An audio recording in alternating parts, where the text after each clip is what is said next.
Hey everyone! Welcome back to my channel Stampcat Stamps, where I share with you the things that I learned from my stamp collection. Here is the stamp that we'll be looking at today. This stamp is from the country of Greece. It was issued in 2017 and has a value of 50 euro cents. As we look at the stamp, we see what looks like a marble sculpture in the middle and a whole lot of writing on the sides of the stamp and underneath the sculpture, which is all Greek to me. Fortunately, with the help of an online Greek keyboard and Google Translate, we can get a bit more information and learn that this stamp is about the Battle of Electricity, which sounds pretty intriguing. This Battle of Electricity is actually an event that happened during World War II at the Karatsini power station. A little bit of World War II history about Greece. In 1940, Mussolini, the leader of the Italians at the time, attacked Greece in what is called the Greco-Italian War. Greece fought back and actually won that war. Unfortunately, Germany came to support their Axis ally Italy, and Greece fell to German occupation in 1941.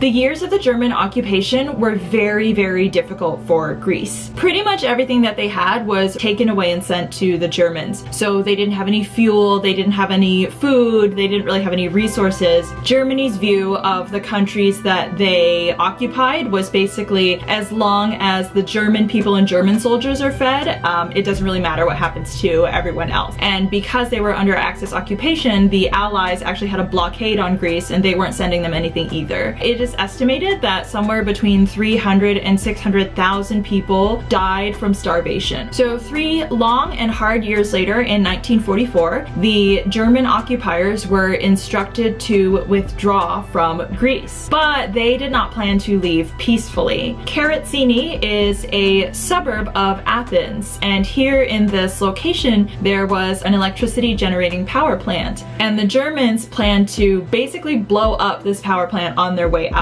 Now, these times of the German occupiers leaving Greece were very turbulent, chaotic. Things seem to be changing by the moment. So the two main players are the German soldier occupiers and what is called the ELAS, or the Greek People's Liberation Army. They had been one of the main resistance groups in Greece this whole time during German occupation. The Germans had wired up explosives to a lot of the industries in this area. Some of the civilians or workers noticed this, told the ELAS, and then ELAS soldiers would go and try to deactivate the explosives. So there was a lot of back and forth kind of going on between these two groups. The Germans had already set up a bunch of explosives in the power plant, and they were kind of holding the workers there hostage, but the ELAS military was able to capture some German soldiers, so they kind of negotiated and said, okay, get out of the factory, leave our workers alone, don't blow it up, just leave, because we have your people hostage as well, and then that's the deal. So the Germans said okay, they left. They had a suspicion that the Germans were going to come back and try to destroy the electric power plant again. The people enlisted the help of ELAS leader Nikandros Kepesis, who was the captain of the 6th Independent Regiment of the ELAS. He basically came up with a plan and arranged for different battalion members of ELAS to kind of surround the factory strategically and prepare for an attack from the Germans. The ELAS also enlisted the help of just the local Greek community and let them know, we're worried the Germans are going to attack the power plant, like everyone be on alert and let's prepare for this. And it's really kind of inspiring to read about, but all the Greek people, the community members,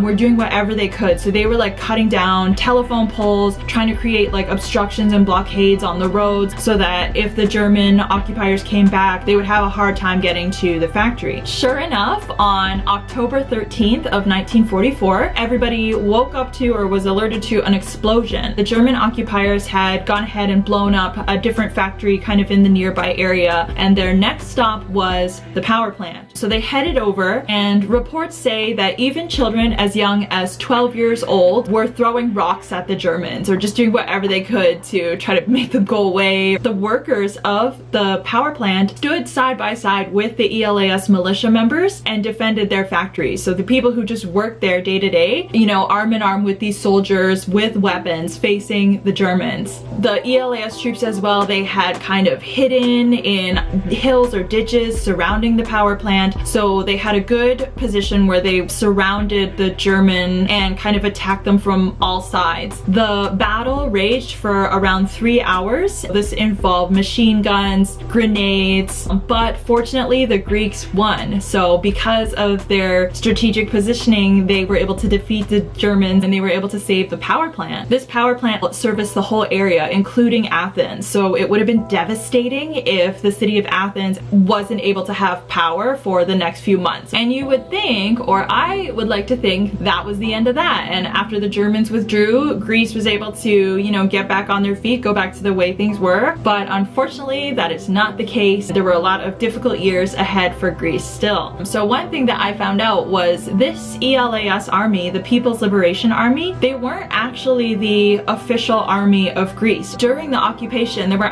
several different kind of militia or rebel groups, and each of these groups had different political ideologies. And the ELAS was largely a communist group. So after the Germans left and the Allies came in, they didn't like the ELAS because they were against communists. So they actually disarmed them, took away all of their weapons, and put a lot of their leaders into prison. The 6th Regiment captain that I had told you about earlier, Nicandros Kapisis, he was actually exiled and put into prison for 21 years following the Second World War. And all of this difference in ideology from the Greek people and the Allies, all of this was the basis for the Greek Civil War, which went on for 5 more years after World War II. So I really learned a lot about Greece in terms of the difficult times that they had during the Second World War under occupation, and then that they had a civil war 5 years after that. Now back to our stamp and this sculpture. So there were some casualties during that battle, including some of the factory workers. In 1948, this memorial was put here, created by Greek sculptor Christos Kapralos. And this sculpture is actually based off of another original relief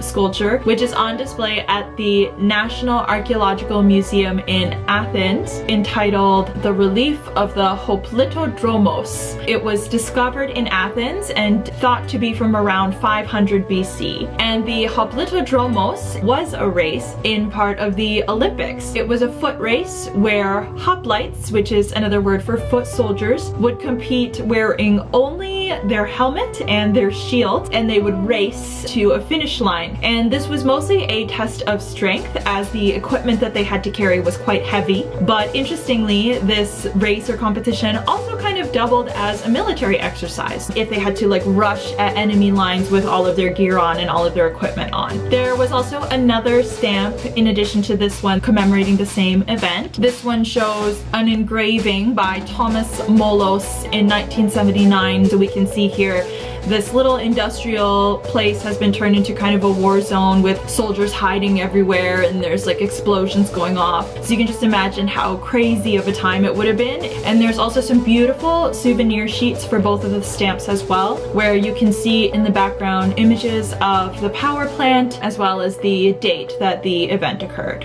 So that's it for today's video. I really learned a lot from researching this stamp, and I hope you enjoyed learning something as well. Until next time, stay safe and stay curious. Bye!